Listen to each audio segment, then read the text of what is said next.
Hi friends, నేను మీ Bhaskar మైకల. So మొత్తానికైతే day 3 voting ఎలా ఉంది ఏంటి, అండ్ బయట జరిగే సిచ్యువేషన్స్, లోపల జరిగే సిచ్యువేషన్స్, అండ్ ఈ రివ్యూయర్స్ లొల్లి ఇవన్నీ చాలా మ్యానికులేషన్ చేస్తున్నారు. పిఆర్ స్టంట్ల కంటే ఎక్కువ కూడా రివ్యూయర్ స్టంట్లే ఎక్కువవుతున్నాయంటే ఎందుకో ఎక్కువైతున్నాయి అనే ఫీలింగ్ అయితే కలిగింది నాకైతే. బట్ దాని గురించి డిస్కషన్ చేస్తాను అండ్ ఓటింగ్ ఆర్డర్ గురించి కూడా మాట్లాడతాను. సో అంతకంటే ముందు ప్లీజ్ వీడియోకి ఒక లైక్ చేయండి, ఎందుకంటే కొంచెం గ్యాప్ వచ్చింది.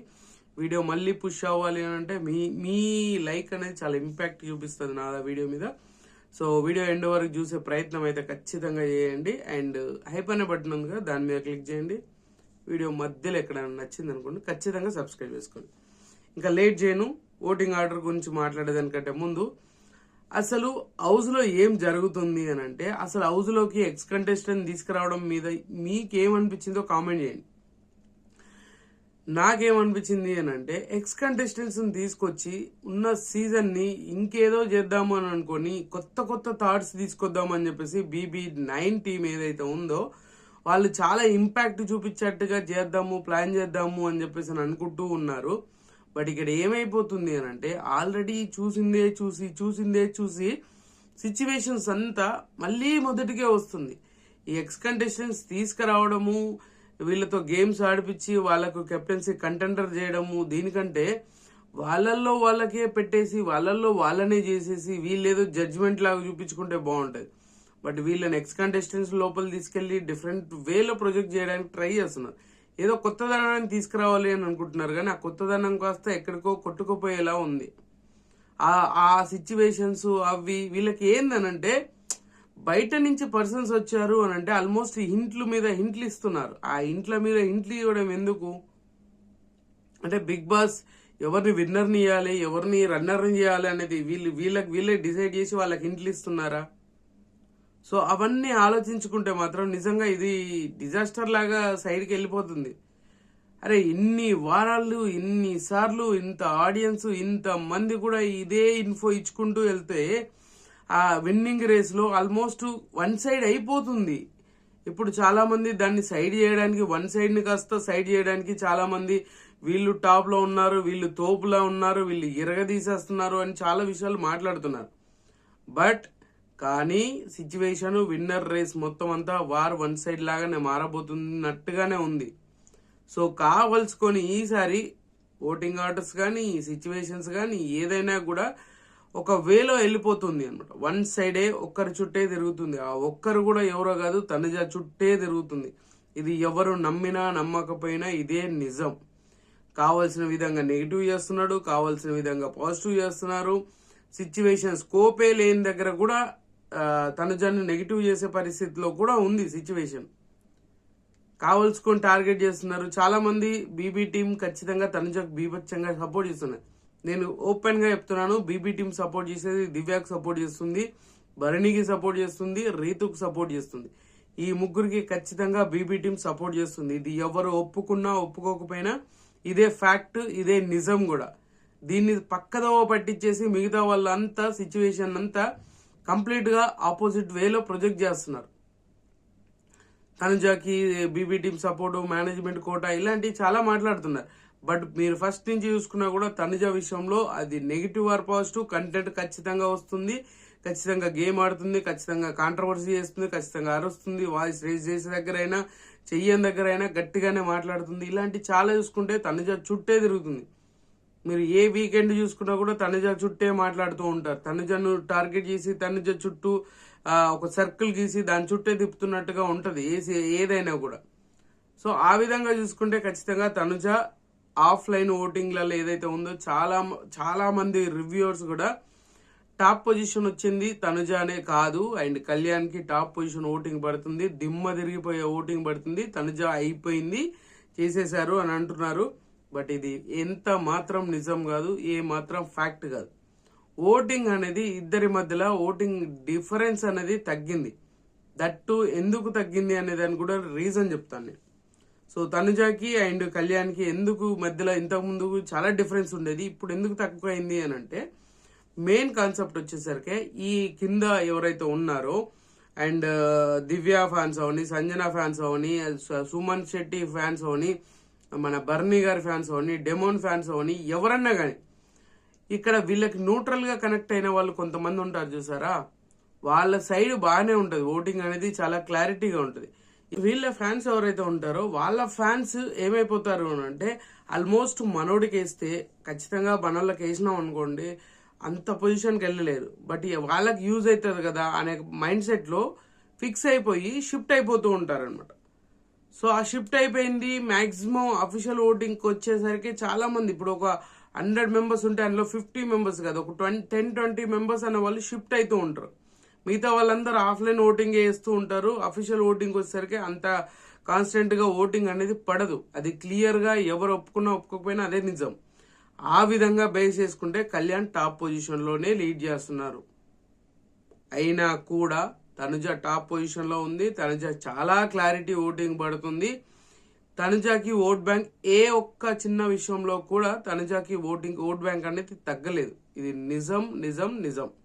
తనుజానే టాప్ పొజిషన్ లో ఉంది, కళ్యాణ్ టాప్ పొజిషన్ లో లేడు. అలా చెప్పాడు అని అంటే కళ్యాణ్ ఫ్యాన్స్ నమ్మారు అని అంటే అది గందరగోళం, గజ్జిబిజి గందరగోళం జరగబోతుంది అన్నట్టుగానే డిసైడ్ అయిపోయింది. అర్థమవుతుందా? సో తనుజ టాప్ పొజిషన్ లో ఉంది. 34% తోటి తనుజ టాప్ పొజిషన్ లో ఉంది. బట్ ఊహించిన దానికంటే ఎక్కువ ఓటింగ్ పడుతుందంటే లేదు. ఈమెకనేది సెటిల్డ్ ఓట్ బ్యాంక్ ఉంది కాబట్టి టాప్ పొజిషన్ లో తనుజానే ఉంది.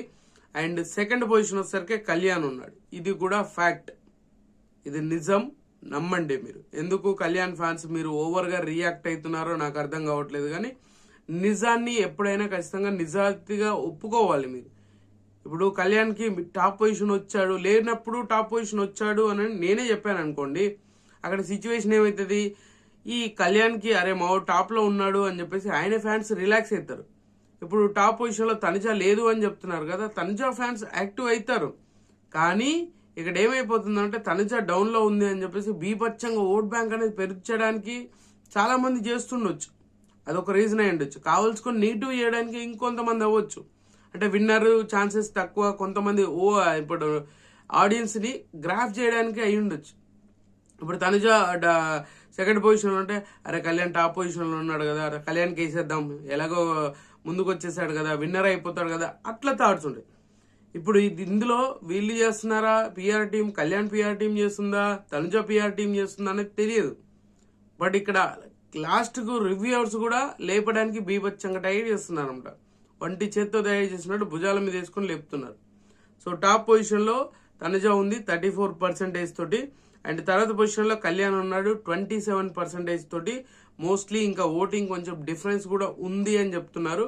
బట్ మనకున్న ఇన్ఫో ప్రకారంగా ఓవరాల్ గా మన సోషల్ మీడియాని ఇంపాక్ట్ చేసేలాగా సోషల్ మీడియా అనాలిసిస్ కాబట్టి, సో అదే రేంజ్ లో ఆలోచించి అన్ని విషయాలను అర్థం చేసుకొని ప్రతి సిచ్యువేషన్ ని క్యాలిక్యులేషన్ చేసుకుంటేనే ఒక కొలిక్ వస్తుంది కాబట్టి, సో 27% తోటి మన టాప్ 2 లో ఉన్నాడు అనమాట. ఇది ఫిక్స్ అయిపోండి. ఇంకా ఇమాన్యుయల్ విన్నింగ్ రేస్ నుంచి తప్పుకున్నాడు. ఇది ఇమాన్యుయల్ ఫ్యాన్స్ ఎంత హర్ట్ అయినా కూడా, ఇమాన్యుయల్ ఫ్యాన్స్ ఎంత తిట్టుకున్నా కూడా, నన్ను ఎంతమంది తిట్టినా కూడా నాకేం ఫరక్ పడదు.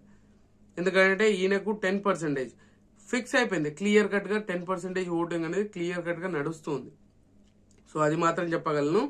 అండ్ ఇంకొకటి ఏంటి అంటే తనుజకి మార్నింగ్ నిన్న ఈవినింగ్ కి ఇప్పటికి చూసుకుంటే 2% పెరిగింది. కళ్యాణ్కి నిన్నటికి ఇప్పటికి చూసుకుంటే ఒక 1% తగ్గింది. సో మోస్ట్లీ ఇంకా అందరూ ఈక్వల్ ఓటింగ్ అనేది పడుతూ ఉంది. సో తర్వాత పొజిషన్ ఇమాన్యుయల్ ఉన్నాడు 10% ఓటింగ్, చాలా క్లారిటీ ఓటింగ్ పడుతుంది, చాలా క్లియర్ ఓటింగ్ పడుతుంది. అండ్ చాలా బెటర్మెంట్ ఓటింగ్ అని చెప్పుకోవచ్చు. సో తర్వాత పొజిషన్ థర్డ్ పొజిషన్ నుంచి ఫోర్త్ పొజిషన్ వచ్చేసరికి నిన్న ఈవినింగ్ చూసుకుంటే సంజన గారు ఉన్నారు. ఇప్పుడు చూసుకుంటే భరణి గారు ఉన్నారు. చాలా క్లారిటీ ఓటింగ్ పడుతుంది. భరణి గారికి కూడా చాలా మంచి సిచ్యువేషన్స్, మంచి క్యాలిక్యులేషన్స్ అన్నట్టుగా ఈయన ఫ్యాన్స్ కూడా కొంచెం స్ట్రాంగ్ అయ్యారా అని చెప్పుకోవచ్చు. ఈయన 7% తోటి ఫోర్త్ పొజిషన్ లో ఉంటే, అండ్ ఫిఫ్త్ పొజిషన్కి వచ్చేసరికి సంజన ఉంది. నిన్న ఫోర్త్ పొజిషన్ లో సంజన ఉండే, ఇప్పుడు ఫిఫ్త్ పొజిషన్ లో సంజనకు వచ్చింది. అండ్ 1% ఓటింగ్ అనేది డ్రాప్ అయింది. నిన్న 7% ఉంది అని చెప్పాము, ఇప్పుడు చూసుకుంటే 1% తగ్గి, సో సంజన గారు 6% తోటి ఫిఫ్త్ పొజిషన్ లో ఉన్నారు అనమాట. సో తర్వాత పొజిషన్ మన డెమోన్ పవన్ ఉన్నాడు 6%. ఇద్దరికి సంజనాకి డెమోన్ కి ఆల్మోస్ట్ ఈక్వల్ ఓటింగ్ అనేది పడుతుంది.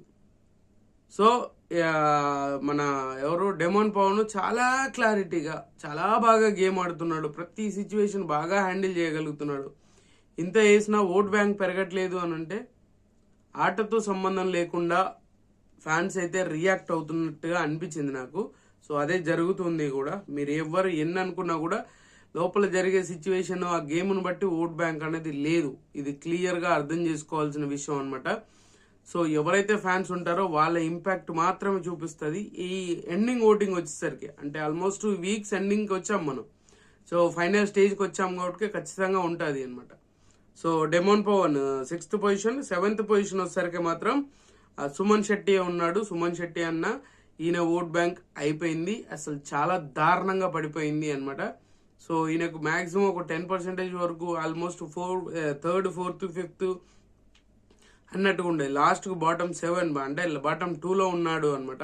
5%. దివ్యాకు కూడా సేమ్ ఓటింగ్ పడుతుంది. సేమ్ ఓటింగ్ తోటి ఈమె కూడా ఎలిమినేషన్ అతి దగ్గరగా ఉంది అనమాట. సుమన్ శెట్టి ఆర్ దివ్య వీళ్ళిద్దరు చాలా దగ్గరగా ఉన్నారు. సో ఇప్పుడు ఇద్దరు దత్తపుత్రుడు అండ్ ఇంతకు ముందు ఒక పేరు చెప్పడం మర్చిపోయాను, సుమన్ శెట్టి కూడా. సుమన్ శెట్టి, భరణి అండ్ రీతు, దివ్య, ఈ నలుగురు దత్తపుత్రులు దత్తపుత్రికలు. సో మొత్తానికి ఇద్దరిని షేర్ చేసినట్టుగా ఉంది అనమాట. సో మళ్ళీ వేరేలాగా అనుకోకండి, బట్ ఇది క్లియర్, ఎవరు చెప్పినా చెప్పకపోయినా ఇదే అనమాట. సో బాటమ్ 2లో ఇద్దరు ఉన్నారు, దత్తపుత్రుడు దత్తపుత్రిక ఇద్దరు ఉన్నారు. ఇద్దరిట్లలో మరి ఎవరిని ఎలిమినేట్ చేస్తారు, డబల్ ఎలిమినేషన్ అయితే డబల్ ధమాకా ఎవరు ఎలిమినేట్ అవుతారు అనేది కూడా రేపు క్లియర్గా మాట్లాడదాం. సో క్లారిటీ వస్తుంది. సో ఖచ్చితంగా ఈ వీడియో అండ్ తనుజ ఫ్యాన్స్ ఎవరైతే ఉన్నారో ఖచ్చితంగా తనుజ టాప్లోనే ఉంది. అలాగని చెప్పేసి రిలాక్స్ అయితే మాత్రం దిమ్మ తిరిగిపోతుంది. ఎందుకంటే కళ్యాణ్ ఫ్యాన్స్ అండ్ బయట రివ్యూవర్స్ కూడా ఆల్మోస్ట్ కంప్లీట్గా టార్గెటింగ్ తనుజ లాగానే అనిపిస్తుంది అనమాట. సో అది కొంచెం ఆలోచించుకొని ముందుకెళ్తే బెటర్. సో ఖచ్చితంగా ఈ వీడియో మీకు నచ్చింది కూడా నచ్చితే లైక్ చేయండి, షేర్ చేయండి, కామెంట్ చేయండి, సబ్స్క్రైబ్ చేయాలి మర్చిపోవద్దు. And good luck.